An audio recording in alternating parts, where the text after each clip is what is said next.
It's 2 o'clock in the morning, your child wakes up with a high temperature, they're upset, they're crying, and like most parents, you're simply trying to answer one question. What do I do next? Do you wait and keep an eye on them?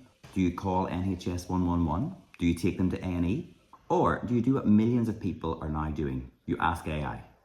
If you'd asked me a few years ago whether I'd ever use AI for my family's health, I'd probably have said no. Today, I use it almost every day. Not because I think it's replacing doctors, not because I think it always gets the answer right, but because when you understand what it's good at and what its limitations are, it can be an incredibly useful tool. But here's the problem. Almost everyone is asking the wrong question. People ask, can I trust AI? I think the better question is, do I know how to use AI well enough to be able to trust the answer it gives me? That's a really important difference because AI isn't magic. It can misunderstand your question. It can miss important context. Sometimes it can sound incredibly confident when it is totally wrong.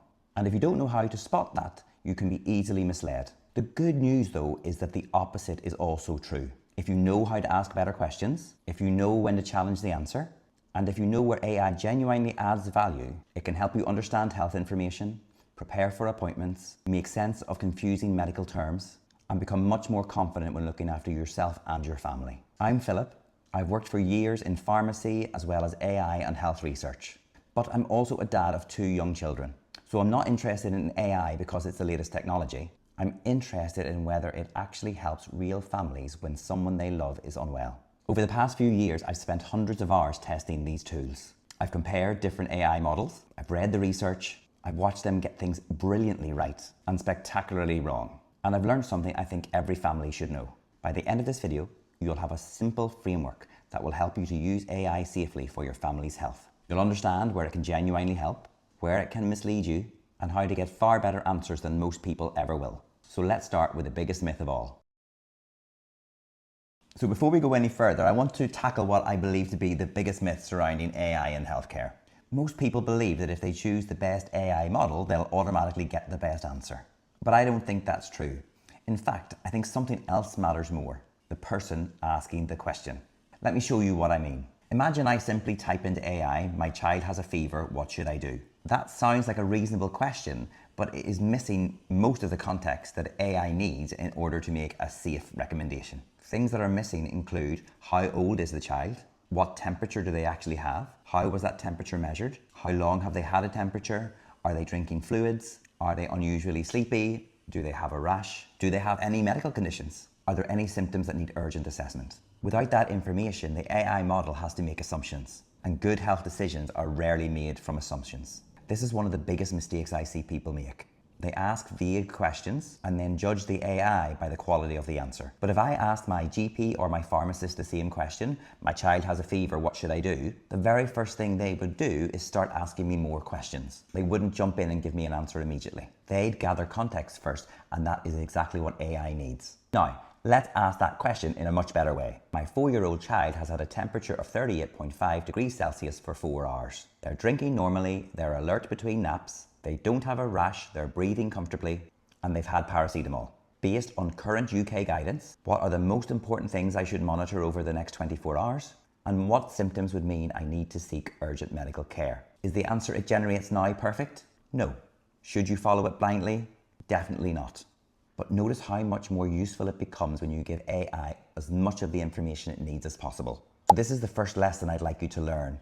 AI is only as good as the information you give it. That's true whether you use ChatGPT, Gemini, Claude, Copilot, or another model. Some models perform better than others on particular tasks, but none of them can read your mind, and none of them can safely fill in missing medical information. Over the years, I've realized something. The families who get the most from using AI for health are not necessarily using the latest model of AI. They're using it differently. They treat it as a thoughtful assistant, not an oracle.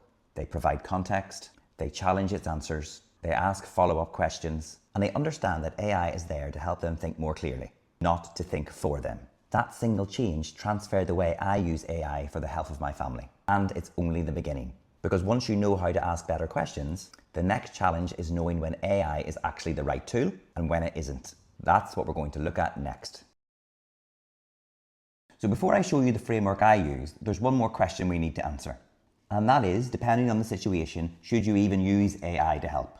In terms of what I think AI is a great tool for, Explaining medical jargon. You've received a hospital letter and have no idea what dyslipidemia means. Understanding blood tests. Not diagnosing yourself, but understanding a bit more about what each result might mean and whether it's in range or out of range.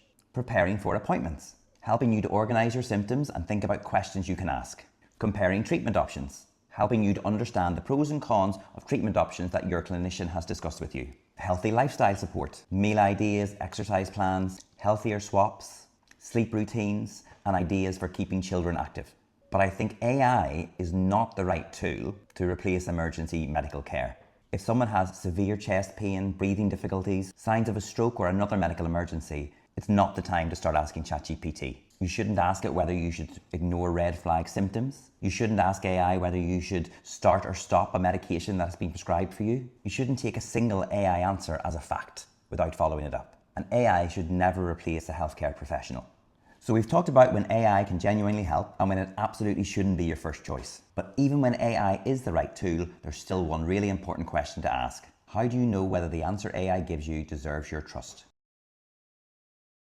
After years of working in pharmacy, researching AI and health, comparing different AI models and using them to help my own family, I realised I was following the same mental checklist every time. Eventually, I wrote it down and I called it Ask Safe. It's not a magic prompt. It's not a secret ChatGPT feature. It's simply the framework I use to get better health answers and avoid some of the biggest mistakes people make. So let's go through it together. A is for age and background. Start by telling AI who you're asking about. Tell it their age, any medical conditions or if they take any medicines, and any other relevant background information. These details often make a huge difference to the advice that's appropriate. A fever in a 3-month-old baby is very different than a fever in a 12-year-old child. S is for symptoms. Describe the symptoms as clearly as you can. What is the main problem? When did it start? How severe it is? Is it getting better, worse, or staying the same? Are there any other symptoms? Has this happened before? The more complete the picture, the more useful the conversation becomes. K is for knowledge sources. One of the simplest but most powerful ways to use AI is to tell it what types of information sources you want it to use. I often ask it to base its answers on evidence-based resources like National Health Service guidance or NICE guidelines. That doesn't mean that you should blindly trust the answer, but it does encourage AI to ground its answer in evidence-based guidance, rather than simply giving a generic explanation. The second S is for safety questions. This is the one question that I think every conversation with AI should include with regard to health. What red flags should I watch out for? Sometimes it's the answer you hope never to need, but it's often the most important part of the conversation. The second A is for ask follow-up questions. Ask the AI, what follow-up questions do you want to ask before giving advice? Why? Because good healthcare professionals don't just jump to conclusions. They ask more questions first. If AI comes back with 5 more important questions that you hadn't even considered, then you're going to get a much better answer than you originally would have. The F in Ask Safe is for find the right care. AI shouldn't just give you information, it should help you understand what level of care you or someone else needs based on the information you have given it. Is this something that may be suitable for self-care? Would it be sensible to speak to a pharmacist? Should you contact your GP or NHS 111? Or are there features that suggest emergency assessment are needed? That doesn't mean that AI is making the decision for you, but it is helping you to understand the options. E is for Escalation Plan. This is where you ask, what should I do if things get worse or don't improve? If the symptoms get worse, if new symptoms appear, what should happen next? One of the biggest mistakes people make is treating AI as a one-off answer. Good health decisions change as new information appears. Your conversation with AI should recognize that too. So that's Ask Safe, not because it's a clever acronym, but because it reminds me to slow down, to give AI the information it actually needs, to ask better questions, to think more critically about the answer it gives me. Since I started using this approach, I found AI to be much more helpful. Not because the technology suddenly became smarter, but because I became better at using it. And that's really what this channel is about. Not convincing you that AI is amazing, not convincing you that AI is dangerous, but helping you use it wisely. I'll be testing the latest AI models, comparing what they get right and wrong, breaking down complex health information into plain English, and showing you exactly how I use these tools as a pharmacist, a researcher, and most importantly, a dad. My hope is that you'll come away from every episode with something practical that you can use for yourself and for your family. One last thing. Ask Safe is designed to support understanding and decision making. AI can still make mistakes. It may not have all the information it needs to assess the situation. If you or someone you care about is seriously unwell or you're worried, don't rely on AI alone. Speak to an appropriate healthcare professional or emergency service. If you find this helpful, I'd love for you to join me.